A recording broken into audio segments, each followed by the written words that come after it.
El nostre projecte pretén abordar la problemàtica dels plàstics, ja que són un dels principals contaminants de la natura. Aproximadament un 70% dels plàstics queden abocats a la natura i, per posar uns números, el 2020 es van produir fins a 500 milions de tones de plàstic i es preveu que el 2050 aquesta producció es dupliqui, arribant a 1.000 milions de tones de plàstic. Aleshores, els plàstics biodegradables són una alternativa a aquest problema dels plàstics, però el procés de producció actualment no és sostenible, ja que requereix molta energia i és molt car. Aleshores, nosaltres al laboratori treballem amb una alternativa que són aquests plàstics d'origen biològic i també biodegradables produïts per cianobacteris. Els cianobacteris són uns organismes molt interessants, ja que poden créixer amb la llum solar i amb el CO2 i també poden créixer en aigües residuals.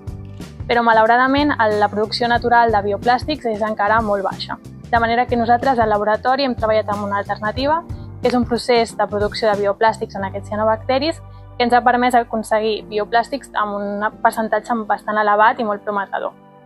El que passa que nosaltres ens trobem en produccions a nivell laboratori i estem parlant de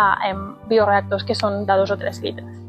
De manera que ara ens trobem en el punt en què volem escalar el nostre procés i volem treballar a planta pilot.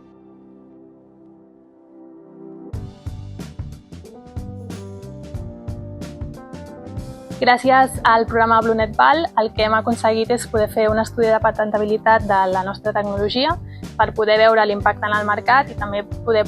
protegir la propietat intel·lectual del nostre projecte, i és un pas molt clau en poder seguir avançant a l'escalat i en pensar en la industrialització del nostre projecte.